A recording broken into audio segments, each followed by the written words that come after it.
It's interesting because like I haven't really had an audition in the last little while, and it's nice when you get them, but it really does reinforce the idea that you need to continuously work at your craft so that when you do get it, you're giving your A game, right? Right. Yeah. Right. And that's something that I did today that I had slipped out of the habit of is a voice and speech workout and warm up. So one of the brilliant things about either being in the conservatory or the Saturday workshop with Tom Todoroff is they give you access to a whole online database of all the lessons and coaching. And one of those sections is the voice and speech. So myself and Patrick Mull-Ryan, who's a fantastic actor and coach and director, voice and speech coach. He's worked a ton on Broadway in New York City.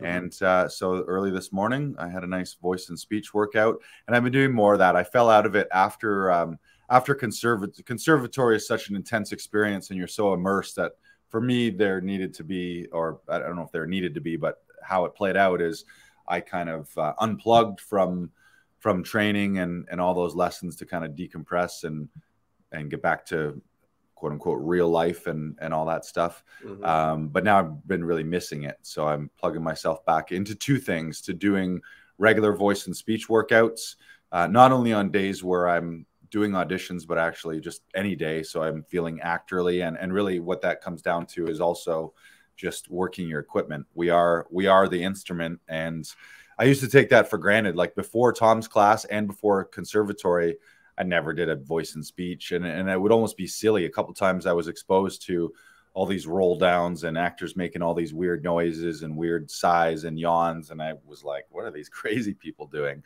Until I did them, and then realizing that I feel way more connected to my body, feel more connected to my voice and my breath, and your voice and your breath is your connection to your emotions as well. So when all those things are firing on all cylinders, I just always feel that whether it's an audition or an actual performance, I always feel way more relaxed, way more comfortable.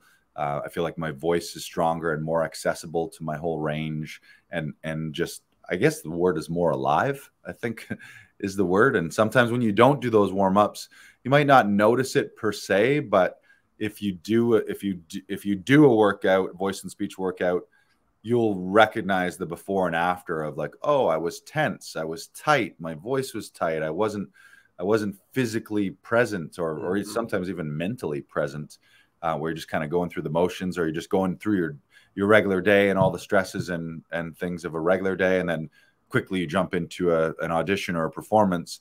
But there should be some warm up and some prep to that. And I know that from conservatory and from classes, I always feel way better having done one. And that's something that I had slipped out of that habit. And the other habit is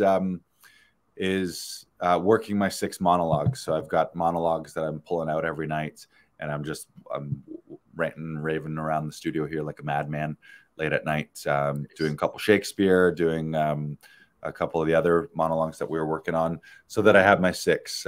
Tom always recommends have 1 to 2 Chekhov, a couple Shakespeare, maybe one with an accent, maybe one that's a little more physical, one that you would maybe call a broader comedy or physical comedy, and a couple others, maybe one that you self-wrote if you're a writer as well, so that you've always got 6 things that you can, like, that's your elevator pitch. If you're ever in an elevator and some big wigs there, oh, you're an actor, what do you work on? You could just pull that out of pull that out of your back pocket, but more so just to be working the instrument of your body, because there's musculature, and even today doing like the silly tongue workouts where it's just like up, down, I'm doing them, and then I'm like, oh shit, my tongue is tired right now. I got a weak ass tongue right now. I got to get back to these tongue boot camps here, and even just like all this stuff and getting in here, loosening up your jaws, just this stuff, and a little bit of like there's a whole other realm of what's called tapping, where it's you're tapping along certain points in your body and certain meridian lines to activate your chi and your energy. But if you do that, like just slaps up and down your legs, up and down your arms, a little bit on your face, all of a sudden you feel invigorated and alive, where day to day we might you might be dragging a little bit, and then if you take that drag into an audition, you just might not be fully vibrant and alive as you would be if you did a full workout. So that's my rant on workouts and keeping it regular. Yeah. And I think I really got away from that stuff too, so I got to get back on track. Yeah, the thing I've noticed, especially doing 5 shows a week now, is my breath, my breath work especially, and making sure that it goes and it travels all the way down to my diaphragm before coming back up, right? Because it doesn't have as much power if it's just sitting right here, right? And I'm just tearing up my vocal cords, right? So what I actually did is I ordered the Kristen Linklater book, nice. Freeing the Natural Voice, and I'm gonna be working through that book for the next little while.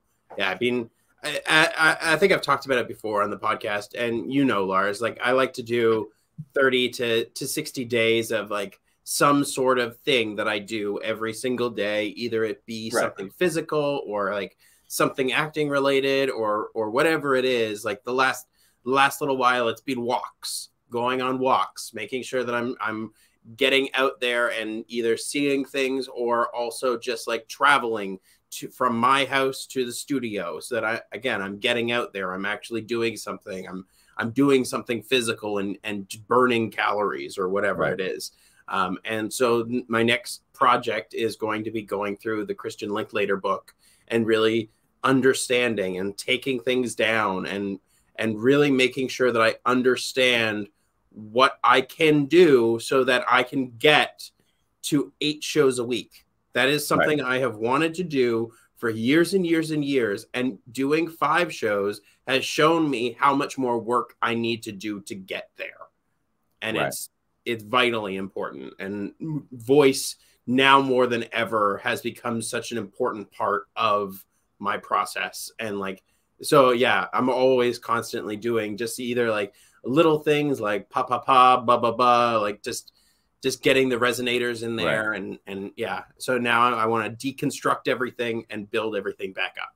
Right. It does it makes a huge difference. And again, I'll speak to anyone who's a stand-up comic. Sometimes these actorly exercises seem silly, but I can speak. It's a huge difference. And your body is your instrument. Your voice is your instrument.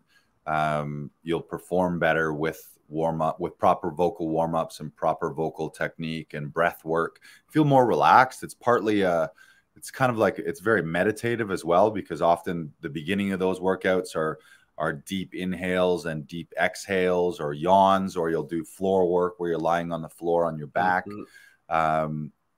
I mean, sometimes just even standing up, just with your feet flat on the ground, just to ground yourself and connect is a huge deal. Oh, yeah. So the one thing I've always loved is stepping the threshold, where you imagine a line in front of you and you step over it.